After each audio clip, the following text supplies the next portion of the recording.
Olá, meu amigo, minha amiga, meu nome é Edson Klebs Negri, sou professor de filosofia, sou formado em teologia e sou psicanalista. Hoje, a nossa reflexão do texto do Evangelho será dos textos. É importante nós resgatarmos desde domingo, dia 15 de agosto, o texto também do dia 16, do dia 17 e do dia 18 de agosto. Nós buscaremos fazer um resumo, uma síntese dos 4 textos que nós ouvimos desde domingo, dia 15 de agosto, até hoje, dia 18. É importante então nós lembrarmos que com a celebração do final de semana, ou seja, do domingo, dia 15, a igreja então iniciou o 20º domingo do tempo comum. E dentro deste percurso do tempo comum, que nós chamamos também da missão de Jesus, nós encontramos várias festas, várias solenidades. E no domingo, a igreja celebrou a solenidade da Assunção de Nossa Senhora. Assunção e que nós também conhecemos como dormição. É importante nós conhecermos este dogma da igreja, que foi declarado no dia 1º de novembro de 1950 pelo Papa Pio XII. Lembra que a Assunção de Nossa Senhora, ou Assunção de Maria, é que ela foi levada aos céus, de corpo e alma. É importante nós também sabermos que, para o mundo judeu do primeiro século, provavelmente falar de corpo e alma era muito diferente daquilo que nós compreendemos nos dias de hoje. Mas está dentro da cultura judaica.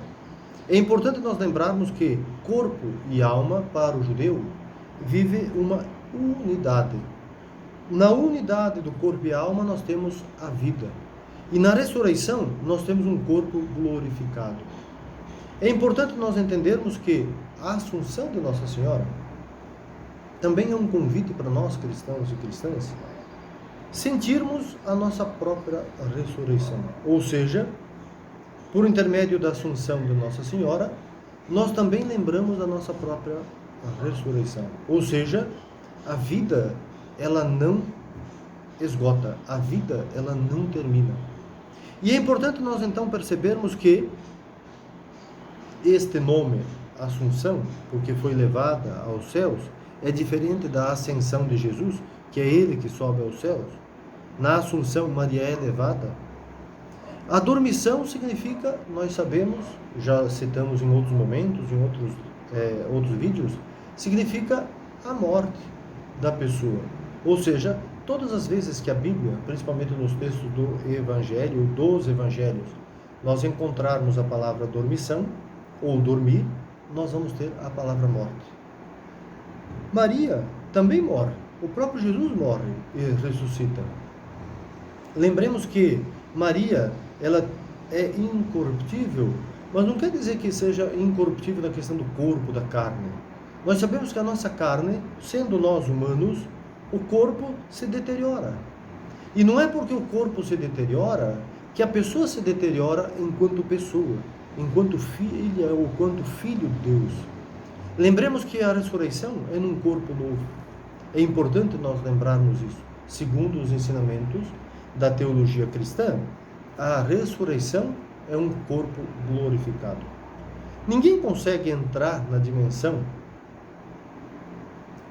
eterna, que nós chamamos de eterna, ou vida eterna, ou no paraíso, sei lá, vários nomes que nós podemos chamar, com o corpo físico e, no mesmo tempo, o espírito.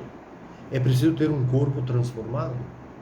E isso, então, é importante nós percebermos. Mas para nós, cristãos e cristãs, fica a mensagem do texto de Lucas, capítulo 1, versículos de 39 a 56. O texto é belíssimo. Maria, ela sai apressadamente para a casa de Isabel para ajudá-la. E nós vamos ver aqui que o texto relata, o texto de Lucas, um acontecimento ou vários acontecimentos num só relato. Ou um acontecimento com uma multiplicidade de simbologias, de sinais, de expressões. Uma delas é que nós temos então o encontro de duas mulheres, Maria e Isabel. Nós temos também o encontro de dois meninos, João Batista e Jesus. Nós temos também o encontro do profeta e do Messias. Nós temos também o encontro do Novo e do Antigo Testamento. Lembremos aqui que João Batista simboliza o Antigo Testamento, Jesus o Novo Testamento. A antiga lei e a nova mensagem.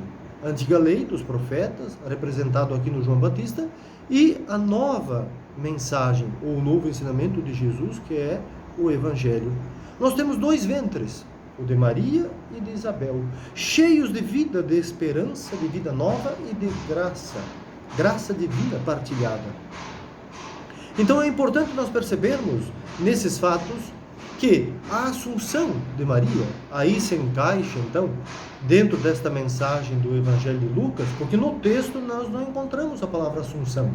Lembremos que em nenhum evangelho nós encontramos este fato, um fato teológico, que os evangelhos não falam, não retrataram, porque ninguém sabe como foi. Mas aqui o mais importante é nós percebermos que a Assunção de Maria, ela é representada naquilo que Maria faz aqui na terra, junto com as pessoas.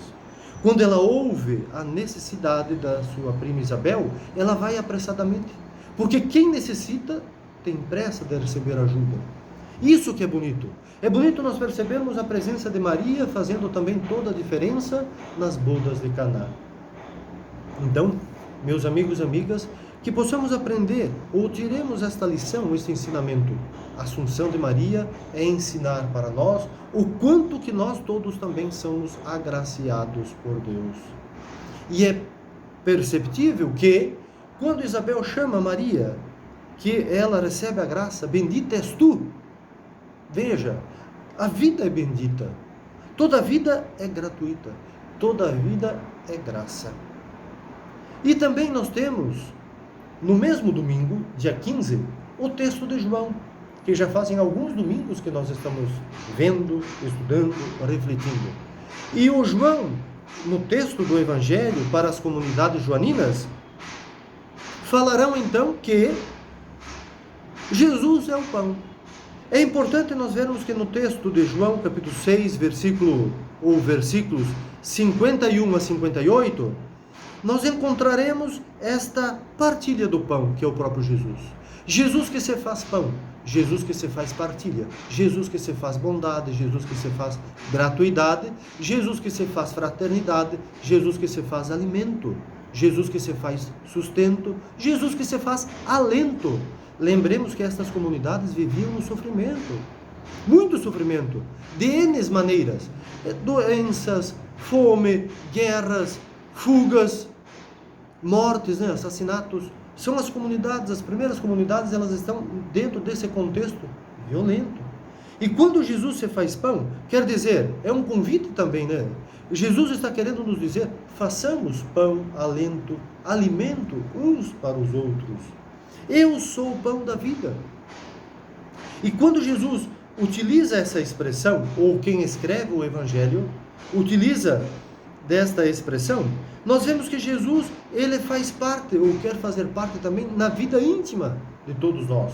Ou seja, o seguidor e a seguidora de Jesus tem que se alimentar, ou seja, tem que permitir que Jesus faça parte da nossa realidade vital, ou seja, na nossa missão, na nossa carne. Porque quando nós comemos um pão, nós sabemos que este pão vai se tornar energia no nosso corpo. E é assim que Jesus partilha o pão, partilhando-se para nós a partir da sua mensagem.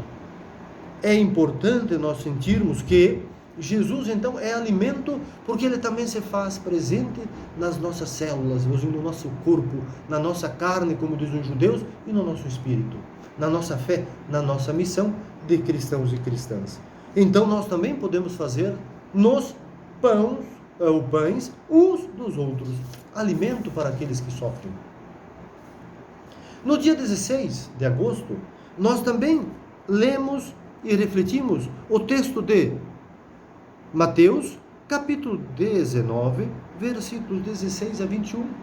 O texto, ele traz uma leitura muito profunda, aonde Jesus está mostrando o que é importante para aquele que se diz cristão e cristão. O texto nos mostra, Lucas ou as comunidades, ou melhor, Mateus, né?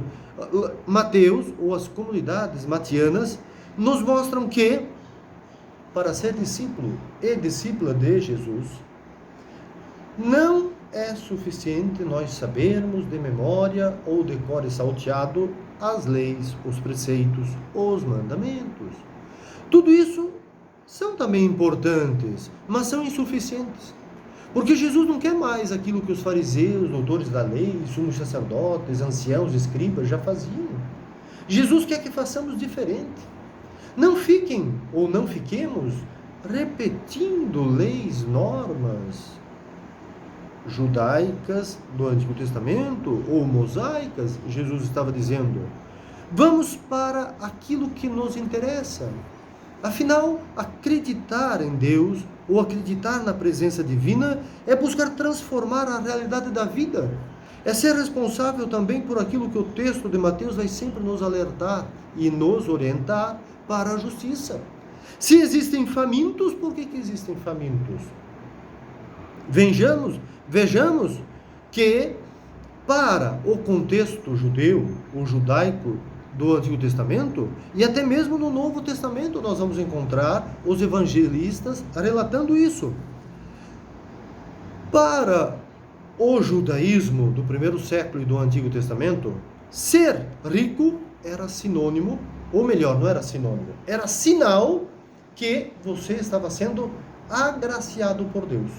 Se você fosse rico e saudável, porque Deus tinha te dado riqueza e saúde. E hoje nós sabemos que não é assim. Não é hoje. Jesus disse isso completamente diferente. Nos ensinou completamente diferente. Não é porque você está doente, enfermo, ou se você é pobre, que você não está sendo agraciado por Deus. Aqui, o Mateus está querendo alertar ou nos orientar que, sim, existem N injustiças. É incrível como que os fariseus, os sumos sacerdotes, os doutores da lei, os anciãos, que são os donos do poder econômico, jurídico, religioso e político da Palestina do primeiro século e antes do primeiro século, eles roubam do povo, são lideranças injustas. E Jesus vai se confrontar com eles dizendo: olha, aquilo que vocês fazem, na verdade não é ensinamento de Javé, o Deus da vida, o Deus do êxodo, o Deus da Páscoa, da libertação, da vida nova. Este é o Deus Maloque, ou o Deus Baal, que explora as pessoas e favorecem algumas. O Deus de Jesus, que é Javé, ele se preocupa com a vida e a maneira como nós vamos viver. Então é importante nós percebermos que Jesus rompe com a teologia fundamentalista daquele período, que é a teologia da prosperidade ou da retribuição.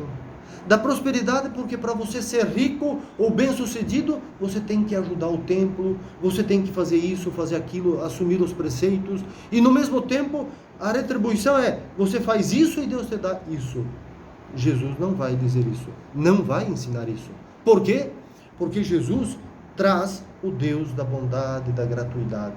E por intermédio da bondade e da gratuidade, nós temos que então interiorizar esses ensinamentos, esta partilha de Jesus, para nós também nos tornarmos gratuidade e solidariedade uns para os outros.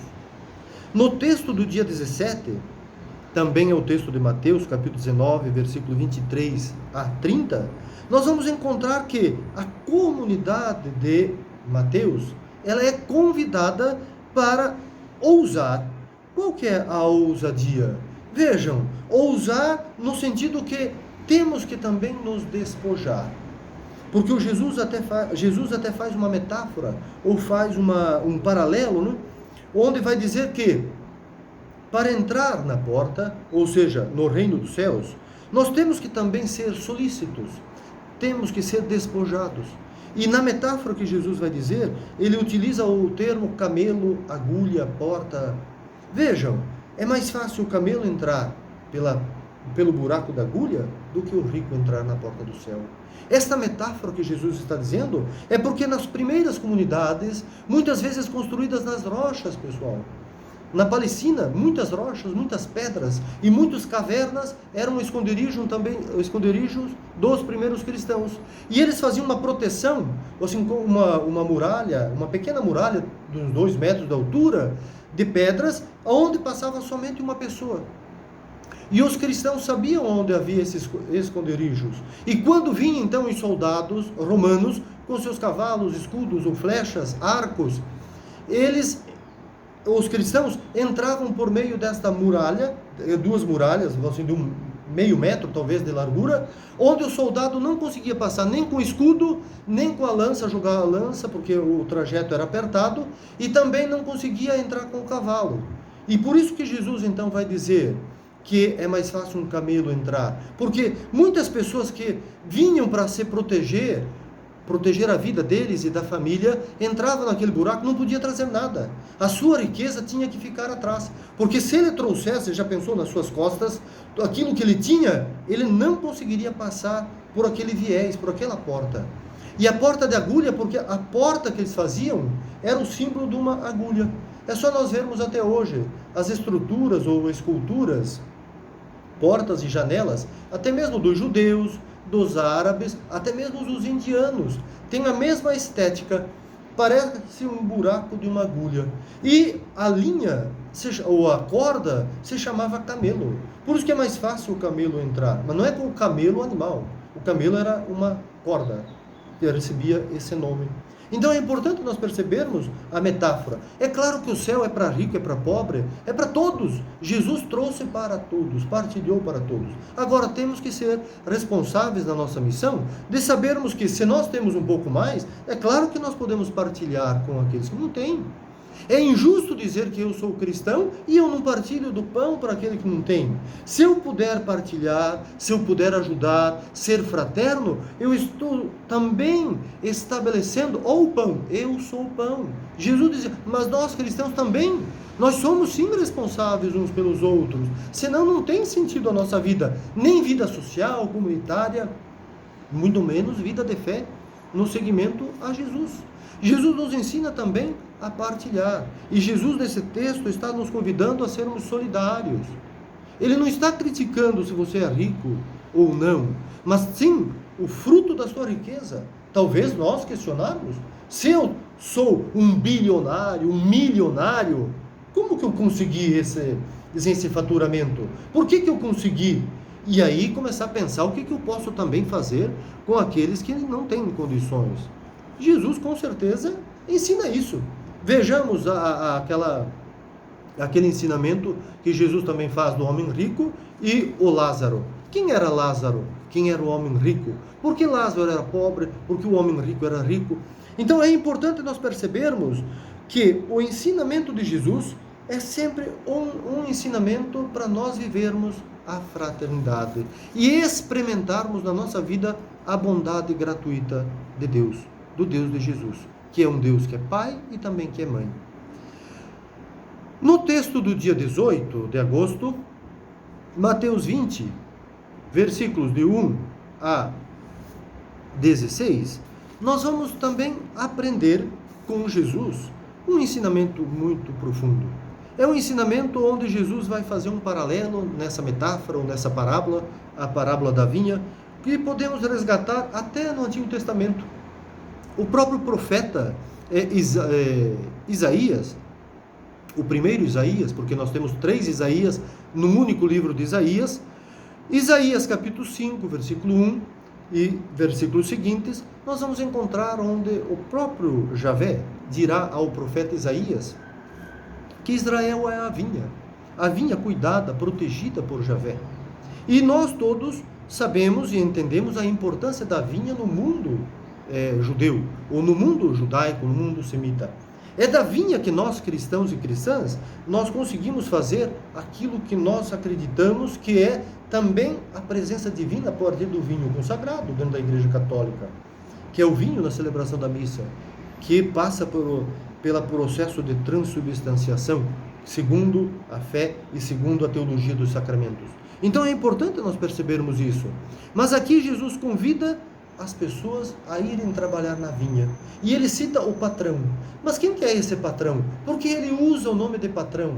Talvez no nome patrão, Jesus está querendo ensinar, veja, é um ensinamento, será que é um ensinamento de Jesus para os patrões daquela época? Quem são os patrões daquela época? Será que são somente os donos de terra ou aqueles que são os comandantes no campo religioso, jurídico, político, da Sagrada Escritura? Vejam, da economia. Provavelmente Jesus está alertando. Veja, eu sou o pão da vida, lá no ensinamento de domingo, dia 15, e para aquilo que Jesus está fazendo hoje. Eu sou o convite, ele vai convidando todos. E ele faz um paralelo, então, o patrão com Deus. Ele vai mostrando como que os patrões teriam que viver. Na vinha, todos são chamados. Na vinha, todos são tratados pelo viés da justiça. Mateus fala muito da justiça. Ninguém na vinha é injustiçado. Ou seja, Jesus está querendo dizer, em Israel, ninguém deveria ser injustiçado. E ele sabe que o seu povo é injustiçado pelos líderes que são parte de seu povo e outros que são parte dos romanos. E Jesus então quer que todos recebam no final do dia, depois de 4 convites. É importante nós percebermos que são 4 vezes que o patrão vai convidar as pessoas. 4 vezes ele sai a convidar. 4 vezes é um sentido da plenitude, ou o sinal da plenitude, a simbologia da plenitude. É o convite pleno. Deus ou Jesus sempre nos convida. Mais uma vez, Jesus está alertando aqueles que usam ou utilizam um cargo de poder. O que vocês estão fazendo como patrão?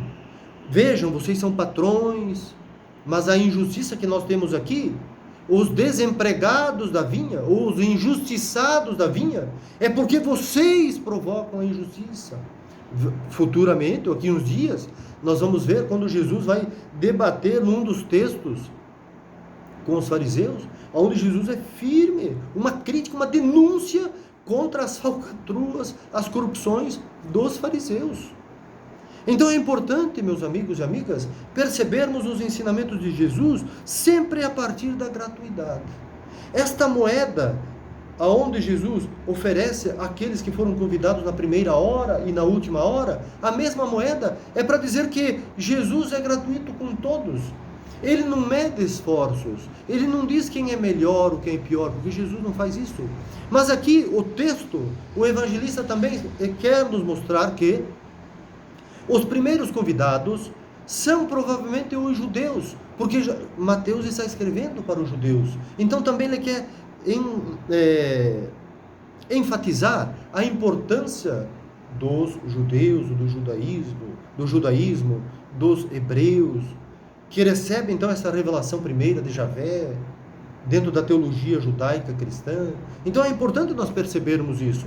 Mas, com a vinda de Jesus, rompe-se aquele véu, rasga o véu, e aí desvela, ou seja, Jesus se mostra para todos como aquele que veio trazer a fraternidade, o amor, a compaixão.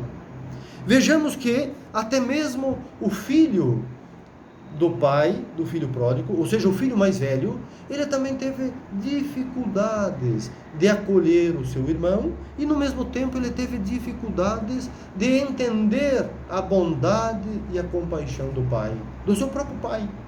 Ele não consegue entender por que o pai está sendo misericordioso e compassivo com seu irmão. Ele prefere ficar no mundo das leis, legalista, moralista, do que viver intensamente o seu amor, a sua compaixão uns com os outros. Meus amigos e minhas amigas, para concluir, é importante então que percebamos aqui que Jesus nos convida a vivermos a gratuidade, a graça e a bondade e a fraternidade. Jesus, ele nos ajuda a darmos um passo a mais do filho pródigo, ou melhor, do filho mais velho, que é o irmão do filho pródigo. O irmão do filho pródigo, ele prefere viver os preceitos, as leis, as normas, igualmente aos fariseus e todas as autoridades daquela época, as autoridades judaicas daquela época. Triste a fé que se fundamenta na lei, na norma e na regra. Bem-aventurada seja a fé que Jesus partilhou conosco, onde sentimos Deus no amor, na compaixão, na graça, na gratuidade e na solidariedade. Onde houver desespero, que eu leve esperança.